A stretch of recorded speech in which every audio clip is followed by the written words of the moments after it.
नमस्कार। आज है तारीख 19 फरवरी और आज के जो करंट अफेयर्स हैं उसको हम देखते हैं। आपको करंट अफेयर्स देखने से पहले मैं आपको बता दूं कि यह करंट अफेयर्स सभी एग्ज़ाम के लिए इक्वली इम्पॉर्टेंट है। जैसे अगर आप बीपीएससी का पीटी दे रहे हैं तो उसके लिए यह आपका काम करेगा। अगर आप टीआरई 4 दे रहे हैं तो उसके लिए आपका ये सहयोगी होगा। अगर आप एईडीओ का एग्ज़ाम दे रहे हैं तो उसमें भी आपको ये हेल्प कर देगा। आप बिहार का दरोगा मेंस दे रहे हैं या आप पीटी देने वाले हैं बिहार दरोगा का, या फिर आप रेलवे का एग्ज़ाम देने वाले हैं, सब में ये इक्वली इम्पॉर्टेंट है।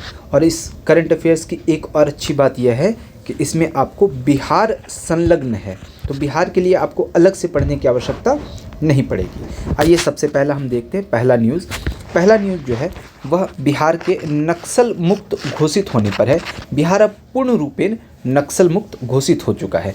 तो आपको यह खबर ध्यान रखनी है क्योंकि एक अंतिम माओवादी थे, उनका नाम था सुरेश कोंडा। ये मुंगेर में इन्होंने आत्मसमर्पण कर दिया है। किसको किया है? तो डीआईजी रहे हैं राकेश कुमार, उनको किया है।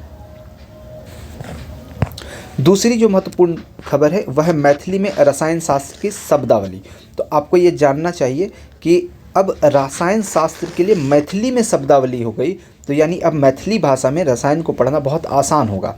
इसमें लगभग 3500 शब्द हैं और इसे LNMU ललित नारायण मिथिला यूनिवर्सिटी उसने तैयार करवाया है। आगे बढ़ें उससे पहले मैं आपको बता दूं कि हमारा बीपीएससी का प्रारंभिक एवं मुख्य परीक्षा 72वीं बीपीएससी का नया बैच शुरू है। इसमें भारत और बिहार की राजनीतिक व्यवस्था क्लासेस इसकी स्टार्ट हो रही हैं। आप चाहें तो इसको ज्वाइन कर सकते हैं। क्लासेस अभी ऑफलाइन मोड में है, मैं आपको पहले क्लियर कर दूं। आप इसमें मुझसे ऑनलाइन की उम्मीद अभी फ़िलहाल में ना करें। आगे का भविष्य मुझे नहीं पता, अगर आपको करना हो तो आप इस नंबर पर संपर्क कर सकते हैं। इसके अलावा हमारे यहाँ TRE 4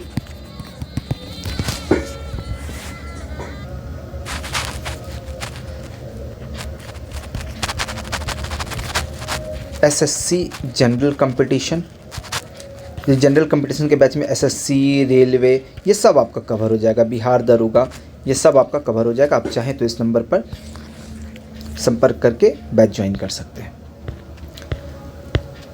अगली जो खबर है ये किसानों के किसान ID को लेकर के है, तो आप इसको पढ़ लीजिएगा। ये कोई बहुत खास नहीं मुझे लगा। इसके अलावा शराबबंदी पर पटना हाई कोर्ट की टिप्पणी आई है। ये बीपीएससी के मेंस के लिए बहुत इंपॉर्टेंट है, आप उसके लिए इसको देख लीजिएगा। अन्य समाचार पत्रों की बात करूं तो आप धान अधिप्राप्ति के बारे में, इसके बारे में अब जान रहे हैं कि 31 मार्च तक इसमें डेट बढ़ा दिया गया है। साइबर अपराध को लेकर के जान रहे हैं, अभी साइबर अपराध लगातार बढ़ते जा रहा है। तो रक्सौल के एक व्यापारी से लगभग 1 करोड़ 20 लाख रुपए की ठगी करने वाला एक व्यक्ति था, उसका नाम था संगम कुमार। इसको गिरफ्तार किया गया है, तो ये एक अच्छा अचीवमेंट है। इसके अलावा राज्यसभा का चुनाव होने वाला है, तो बिहार के 5 राज्यसभा सीटों का चुनाव होगा। ये 16 मार्च को होगा। आप मुझे कमेंट में बताइएगा कि राज्यसभा का जो सदस्य होते हैं राज्यसभा के, इनके सदस्यों का कार्यकाल कितना होता है। सड़क निर्माण को लेकर के भी बिहार में एक खबर ये आई कि अब जो गांव की सड़कें होती हैं इसको 5.5 मीटर इसको चौड़ी की जाएगी। राष्ट्रीय खबरों की बात करूं तो आपको पता है इंडिया AI इम्पैक्ट समिट 2026 ये 16 फरवरी से स्टार्ट हुआ है। हालांकि जो मेन है वह 19 और 20 फरवरी को होने वाला था और इसको एक दिन बढ़ा के 21 फरवरी तक कर दिया गया है, तो ये आपको ध्यान रखना था। इसका जो थीम है वह है सर्वजन हिताय सर्वजन सुखाय, और मुख्य अतिथि जो इसमें रहे वो फ्रांस के राष्ट्रपति इमैनुअल मैक्रों और संयुक्त राष्ट्र महासचिव एंटोनियो गुटेरेस रहे।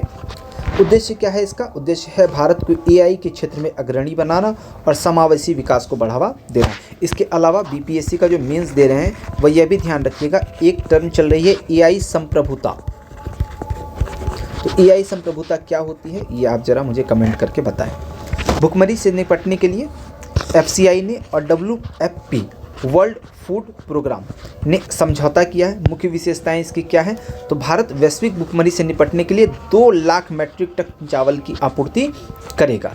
यह समझौता किसी को भी भूखे ना रहने देने के संकल्प को दर्शाता है, ये भी आपको ध्यान रखना है। दूसरा है 6ठी राष्ट्रीय राफ्टिंग चैंपियन। यह जो है जम्मू कश्मीर के डोडा जिले में शुरू हुआ है। मुख्य विशेषता यह है कि 4 दिवसीय आयोजन है और इसका उद्देश्य है साहसिक पर्यटन को बढ़ावा देना और देश के राफ्टिंग प्रतिभाओं को प्रदर्शित करना। इसके अलावा जो अगली न्यूज़ है वो ग्रीन जर्नी के 5 वर्ष को लेकर के है। खबर यह है कि कृषि मंत्री जो हैं शिवराज सिंह चौहान, ये केंद्रीय कृषि मंत्री हैं, ये भी ध्यान रखिएगा। केंद्रीय कृषि मंत्री शिवराज सिंह चौहान ने वृक्षारोपण का संकल्प के 5 वर्ष पूरे होने पर पूसा नई दिल्ली में कार्यक्रम का नेतृत्व किया। 19 फरवरी 2021 नर्मदा जयंती को यह यात्रा शुरू की गई थी। तो आपसे हो सकता है नर्मदा जयंती के बारे में भी पूछ लें। सुप्रीम कोर्ट का एक फैसला है, उसको लेकर के भी आप ध्यान रखिएगा कि इलाहाबाद हाई कोर्ट का एक फैसला आया था, उसको रद्द करते हुए सुप्रीम कोर्ट ने कहा है कि निजी अंगों को छूना भी रेप के प्रयास के अंतर्गत आता है और ये पॉक्सो एक्ट के अंतर्गत है। अंतर्राष्ट्रीय की जब हम बात करें, इसमें भारत स्विट्जरलैंड संबंध को लेकर के एक खबर मुझे मिली। स्विट्जरलैंड के राष्ट्रपति हैं गी पाहमेला, ये इंडिया एआई समिट में भाग लेने के लिए नई दिल्ली पहुंचे हैं। मुख्य विशेषता ये है कि उनकी यात्रा से दोनों देशों के बीच साझेदारी क्या होगी, मजबूत। ब्रिटेन के पूर्व पीएम हैं ऋषि सुनक, उन्होंने भारत एआई के बारे में कहा है कि भारत एआई के क्षेत्र में अग्रणी बनने के लिए पश्चिम की तुलना में बेहतर स्थिति में है, क्योंकि यहाँ तकनीक के प्रति आशावाद और विश्वास का माहौल है, जबकि पश्चिम में चिंता है। तो ये बड़े अच्छी न्यूज़ है, आप इसको चाहें तो मेंस राइटिंग में कोट भी कर सकते हैं। और जापान के विदेश मंत्री को लेकर के खबर है कि तोशिमित्सु मोटेगी, इनको फिर से विदेश मंत्री बनाया गया है, तो ये आपको ध्यान रखना है। आर्थिक न्यूज़ की अगर हम बात करें तो गूगल भारत में निवेश करना चाहता है, कितना 5 वर्ष में या $15 अरब के निवेश की इसने घोषणा की है।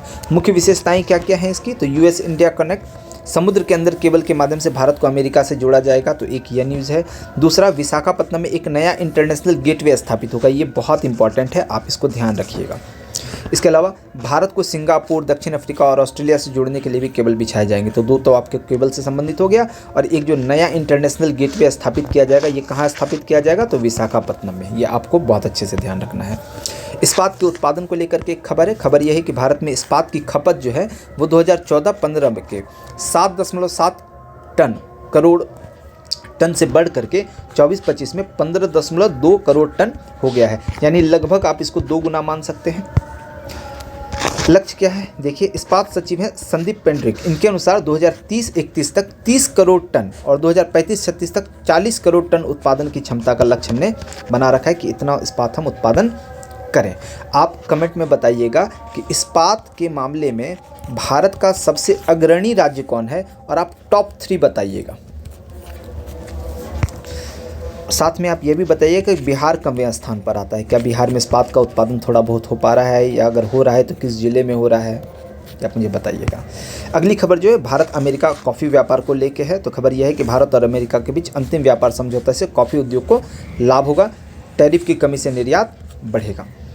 खेल को लेकर के जो खबर है वो आईसीसी पुरुष T20 विश्व कप को लेकर के है। भारत में अहमदाबाद में आप जानते हैं नरेंद्र मोदी स्टेडियम है, यहाँ पर नीदरलैंड को भारत ने 17 रन से हरा दिया। मुख्य विशेषताएं यह हैं कि इस बार man of the match Shivam Dube रहे, भारत ने 193 रन बनाए थे, और भारत का अगला मैच सुपर 8 दक्षिण अफ्रीका से होने वाला है। बाकी आपने यह न्यूज़ देख ही लिया है, और इसमें कुछ खास मुझे मिला नहीं।